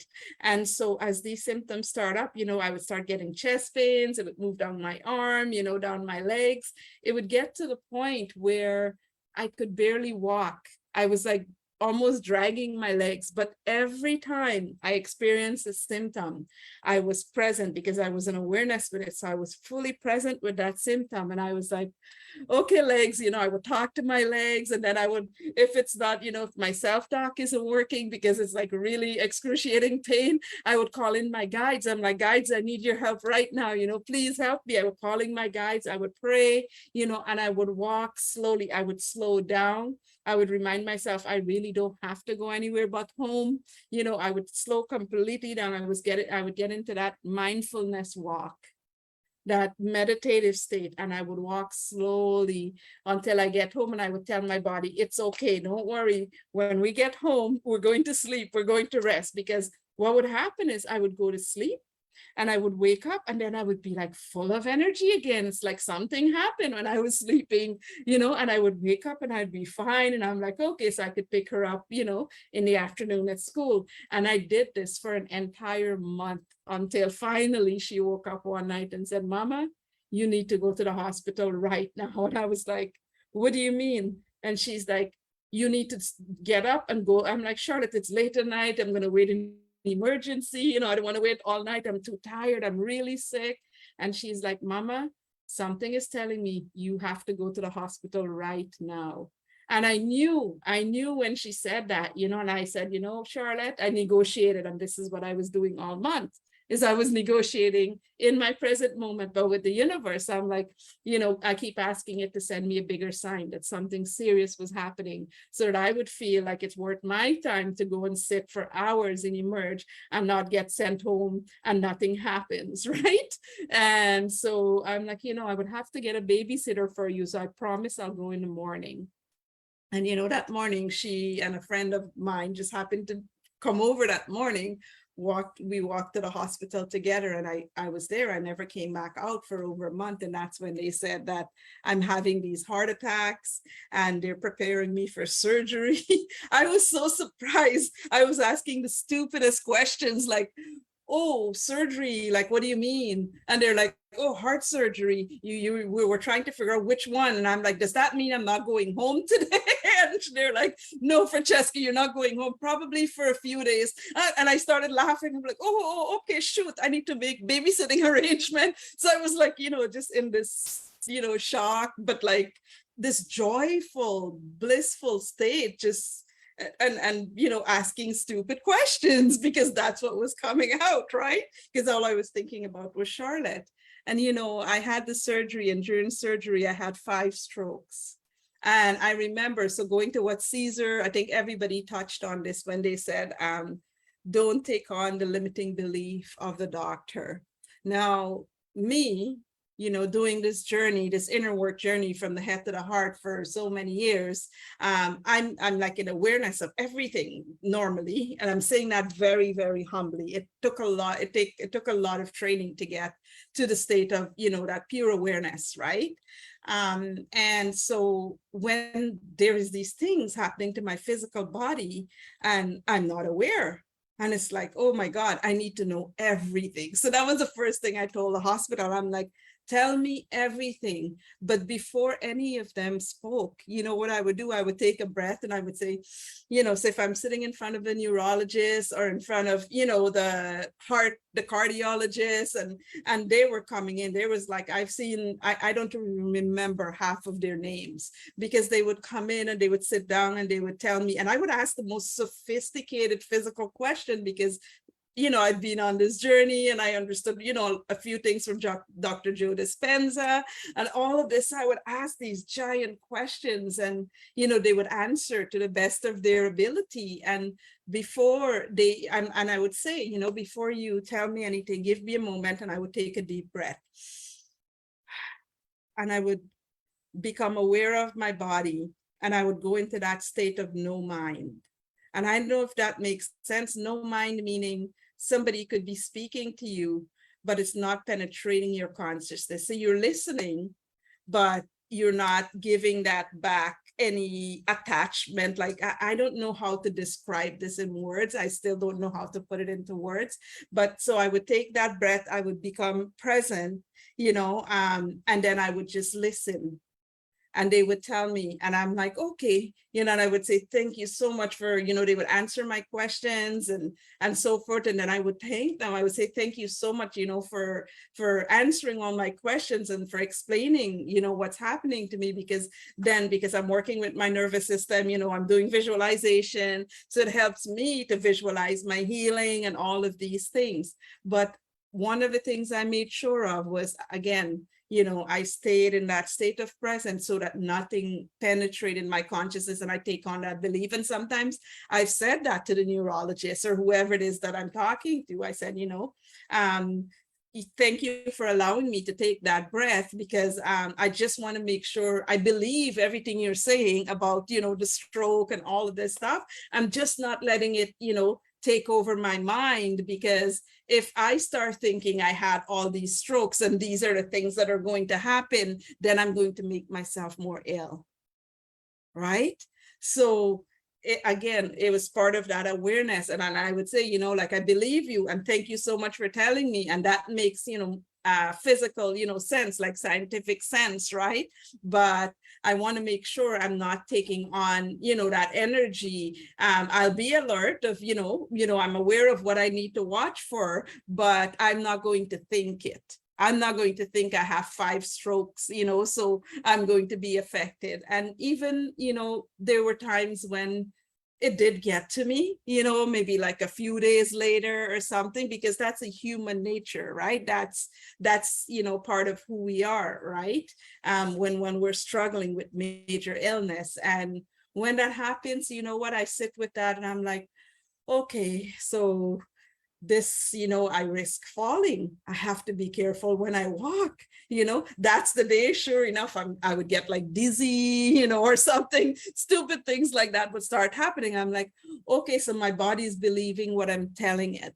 So it comes back to, you know, again, being mindful of what you think, because our thoughts create our reality. And you know, speaking of thoughts, going back to, you know, Poonam mentioned Dr. Joe Dispenza. He's my hero. I love him. Like, I love Eckhart. You know, there's a whole bunch of men that I love in that regards, like Dr. Joe, Eckhart, you know, Greg Braden, and so forth, right? And Dr. Joe had this beautiful on Gaia TV. He has this beautiful documentary called Rewired. And I think it's made for you, because Rewired takes you through it. It provides you with guidance step by step in relation to how to get yourself to the point where, you know, you're not easily triggered. So again, coming back to what I mentioned in the beginning, is developing a daily practice of some sort. So if you don't have a daily meditation practice, start your day with meditation, you know, and gratitude and so forth. Because as you do these things, self-care, number 1 on the list, start your day with self-care, you know, and when you start to do that, you start to raise your vibration, right? And so when you watch Rewired, you'll understand what he means when he's talking about moving through those, because you actually move through those levels of consciousness that he talks about in that beautiful documentary. right? And he talks about stress. So I'll share what I've learned about stress, because I used to be triggered by stress all the time. And that has to do with the pain body, right? It's because from our upbringing, whether, our relationships and all these imprints, all of our limiting beliefs that we were programmed with, right? That's what creates the part of our subconscious mind, that's the pain body part, right? Because there's the higher self, right? So that's what creates our pain body. And our pain body is what, the egoic state of mind, it's with the egoic state of mind draws data from our pain body to create the stories that it wants us to believe. It creates the feelings, the stories to make us feel what it wants us to feel. And this is why they say in Buddhism, everything is an illusion, because even the stories that it creates, it's not coming from, the truth of what's really happening. It's coming from those pain body programs, those limiting beliefs, all those parts of us, right? And so when you have this daily meditation routine, like when you meditate daily and you do that self-examination process that Puna mentioned, and Eckhart said, take anything bad that happens and in your life and use it for enlightenment. Enlightenment is about extracting the wisdom from that bad thing that happened, right? So I recommend getting a journal and start writing like crazy, because that's what I do, like after my meditation, or even when I'm not meditating, and I'm doing inner work. So, if I feel triggered, I'd be like, I wonder why I'm feeling this way. It means I'm carrying some sort of energy within me, some sort of pain body within me that's causing me to react this way, right? And this recently happened because I was tested like horrifically in the last few months, and my past, came back and all these things, right? And I ended up going into silence and alchemizing all of that energy again with the journal. I took my journal, I did that self-examination process. What within me is causing me to react? Why wasn't I able to access wisdom, compassion, and skillful means? I'm in awareness that that's what I'm supposed to do, and I'm even aware, like, but why didn't that happen, right? So asking the why question, what is it within you that's causing it, takes you to the root cause or the root of that pain body. And what happens is over time, as these pain bodies starts to dissolve, the ego starts to evolve, right?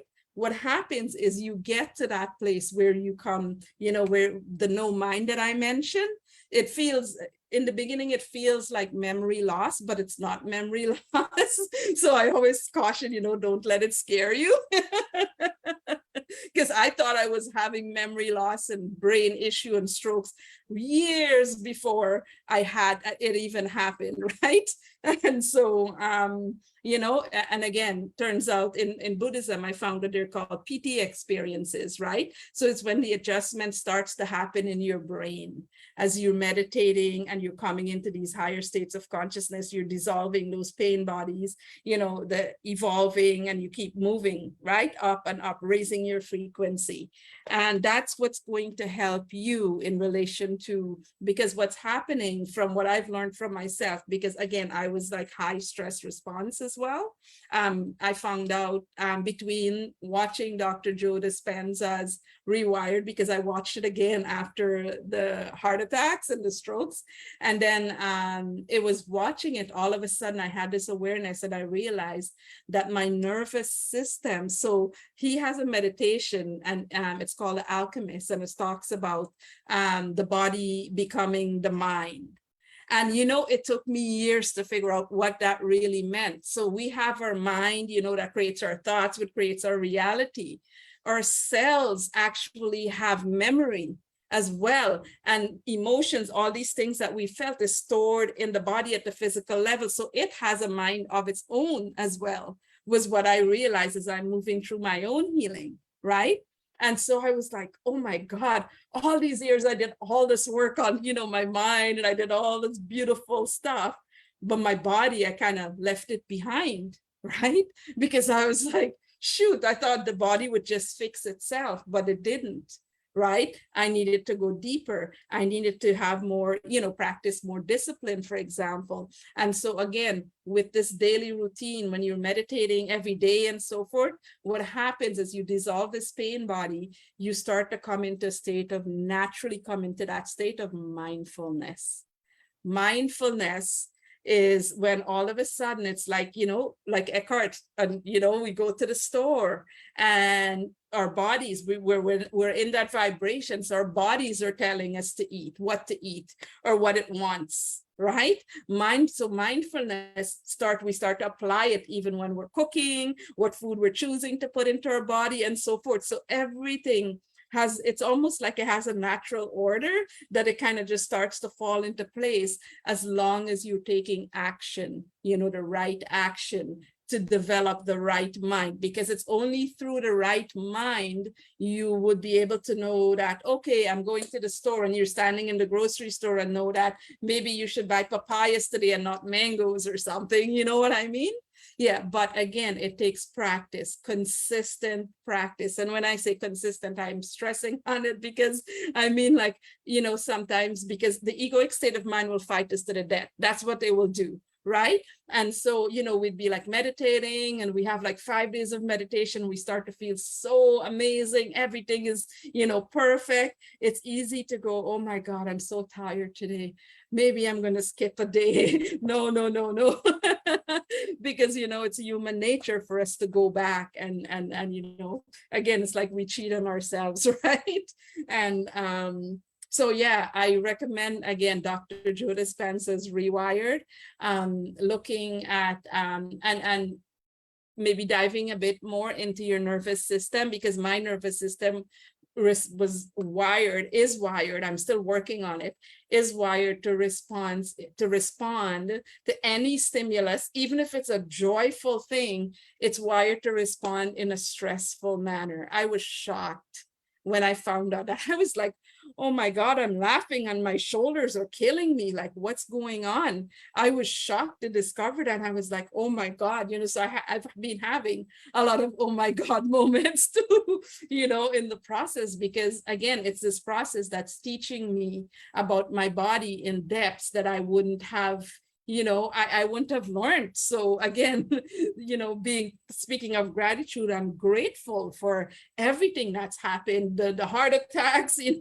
all of it, the strokes, everything, because if it wasn't for all of that, I would have moved through this entire journey, and not even know that's what was happening, thinking, because I'm blissful and I feel great because I'm, juicing and doing my cleanses and stuff like that. It's all good. And turns out my body was doing something else. It had developed a mind of its own, and my body had become the mind. And it's kind of like it was operating in its own level, its own dimension. As crazy as it sounds, that's literally what it was doing. And so there was my body. And so when I cheated, and I cheated on myself a lot, and I ate something that I know I'm not supposed to eat, I apologized to my body, and that whole, routine that we get into because we feel guilty, when we do that and so forth. There came a point where, I became so present, and I was like, oh, I had that cake.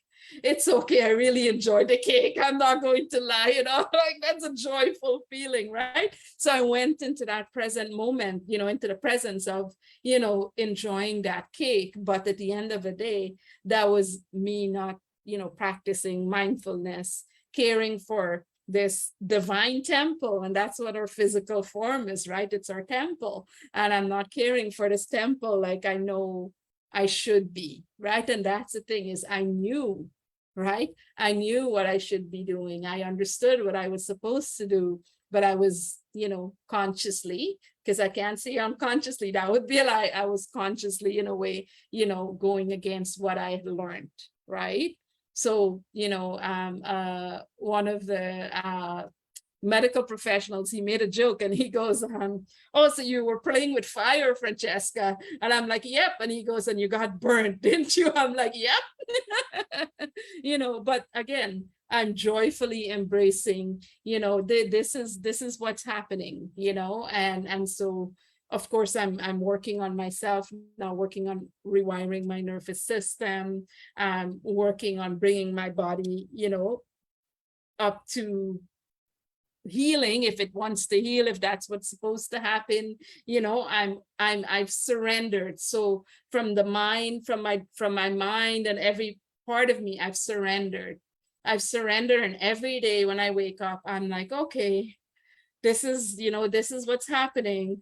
So every day when I wake up, I'm like, thank you for waking up. So I start my day with that day. There's no more future, no. And this was something that came out of my journey too recently, because of is practicing presence. So it was funny because I knew when I was in the hospital that I'm supposed to go deeper in my journey because of everything that had been happening to me to date. And I was like, oh my gosh, I could feel it. Like every part of me could feel it. I'm like, this is where the universe is bringing me to a screeching halt, because it's time to stop messing around now, right? Like it's become serious.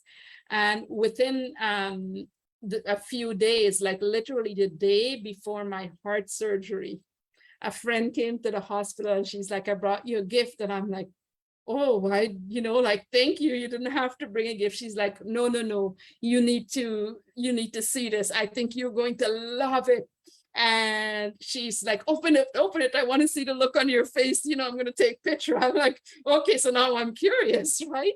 So I open up the bag, and in the bag was an autographed copy of Eckhart Tolle's The Power of Now. He autographed it for me. I was like, I'm getting goosebumps. And as soon as I saw that book and I held it, I knew. I was like, oh my God, here's the universal confirmation.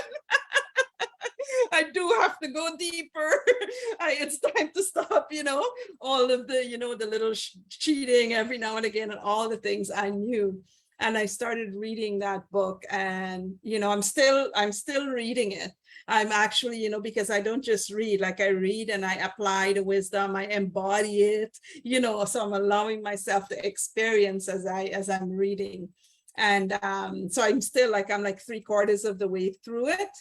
And it has made all the difference in the world. Like, so I also recommend, if you haven't read it, The Power of Now, it's a good time to read it when you combine it with the physical healing that you're doing and this phase of your journey where you're at. It's a perfect time to pick up that book and read it. Even if you've read it before, I recommend starting it again, because yes, so much happens. Like I can't even, I would probably speak all day if I started talking about, because I have stories upon stories and little, like I'm writing it all down as it's happening, because there's so much happening. And I'm like, right now, like today is the, opening of the Lionsgate portal. And today I've been feeling it for about 2 days now. And I'm like, it's time for me to start going into deeper silence again and really focus, because today I was looking at like all of the notes that I've made about the physical body and, from, Dr. Joe and the things that I could do. And I'm like, wow, I have all this wealth of wisdom, like information, but I'm not really applying it every single day like I know I should, right? And so yesterday and today I'm like, oh my God, I have to go deeper now. It's time to start, it's like taking a whole new level of action. And at the end of the day, it comes down to that, the right action, developing the right mind, right? And then taking the right action. And when you're working on those pain bodies, understanding is the key to dissolving them. Because when you do that self-realization process and you come into understanding of, why am I thinking this way? Why did this happen to me? Why did, this guy over there just, yelled at me and I erupted in anger? Like, why did he even yell at me? We are magnetic energy, right? Me, M-E, right? And, so our pain body attract the other, it's our pain body that attracts other pain bodies. But you will find as you start to dissolve them, evolve them, whatever it is, your process that happens for you, you will find that those experiences, they become less unless, and that mindfulness that you start to practice with food, it becomes a part of what you do. Like Poonam was mentioning about the house, you know, the space, the energy of our space. Oh my God, I've got this thing at least twice or 3 times a year. I move all my furniture around. Although right now I like, you know, my back wall the way it is. So I don't know if I'm going to move it around. I'll move everything around to keep that. But again, environment, it's every part of our life, right? That plays a role, right? In all of our evolution. So again, gratitude, mindfulness, self-care. That's what I have. That's, I mean, I made some other notes here, but I think it kind of all, yeah. Do you have any questions or? And I'll send you the Dr. Joe. If I think Poonam has all of it as well too. So she probably has the Alchemist as well. I don't have the Alchemist. I may download it. I may purchase it. Okay. Thank you so much, Francesca.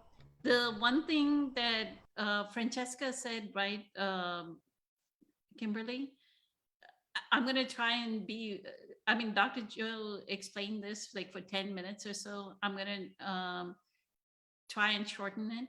He drew a figure on the whiteboard of a person. Then he drew a lot of dashes on this side and called it the future. He did a lot of vertical lines on this side and called it the past. The past is what a body remembers, which is the anger, the frustration, all the negative emotions, right? Our body remembers, like we think about the past event, like we said, right? Our ex, and then we are in the past. We are never in the now. And that was like, he drew this person and he put a big now here, right? Because what we are doing is when we wake up, we already go, oh, I need to look at my phone. We may look at our Instagram. We may look at our Facebook. We may look at, we pick up our phone and immediately we are looking through our apps, right? Then we go take a shower. We go to the toilet. We go take a shower. While we are in the toilet, we are going, oh, we need to go take a shower.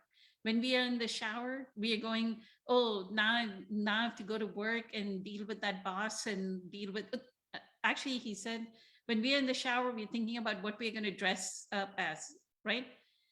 We are never, our body is always being moved to the future moment. We are never settling down in the present moment. Like when you're in the shower, how much do you remember of being in the shower?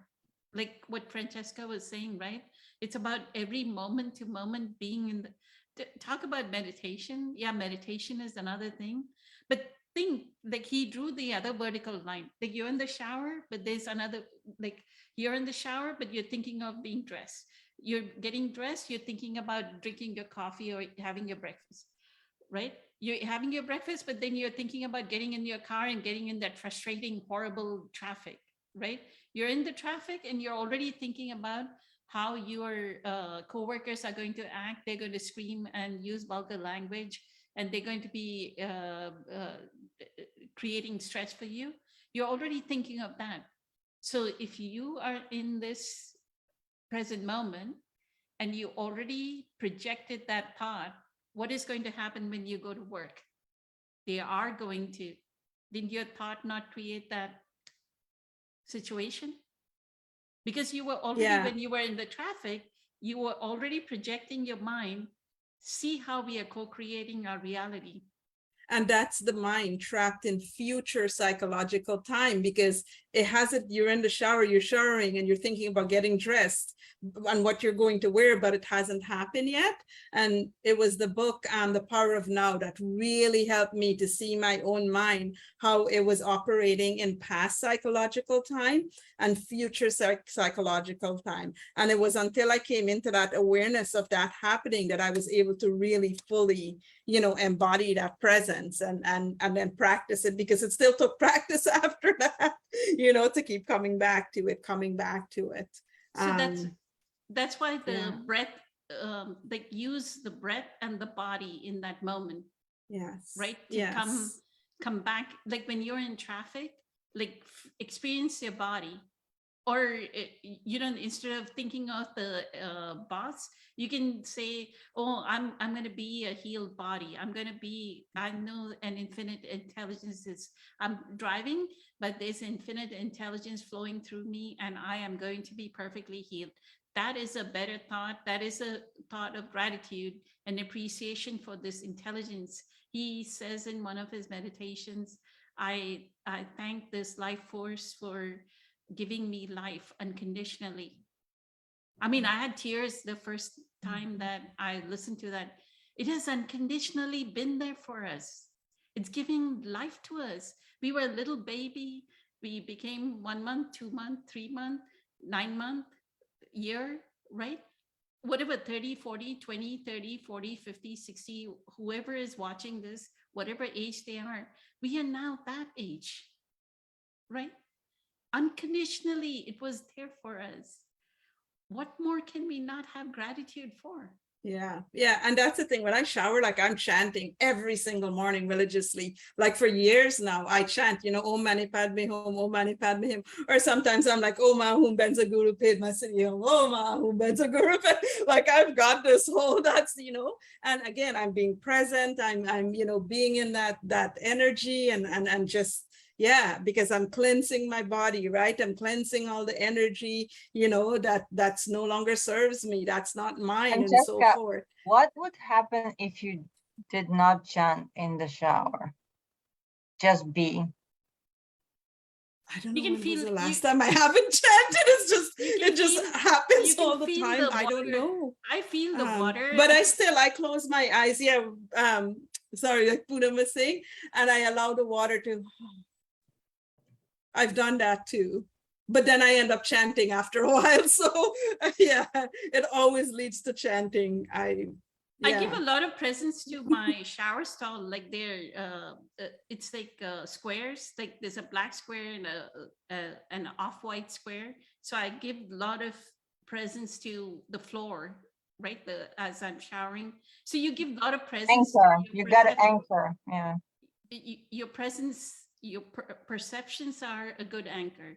Your sense perceptions, hearing, eyes, they are a good anchor to bring your mind away from the mind, which will go in the future, what dress I'm going to wear. And the moment the thought comes, what dress am I going to wear? Look at whatever is happening, like shampoo bottle. Look at your shampoo bottle and really look at it. That inanimate, this bottle requires its own attention. It is a creation. I do kiss myself in the shower. Sorry. Because I'd be like, oh Mani Padme Hum, thank you. I do, and it's just, I don't know, just naturally happens. Yeah. Before we finish, Kimberly asked about melatonin. What is it?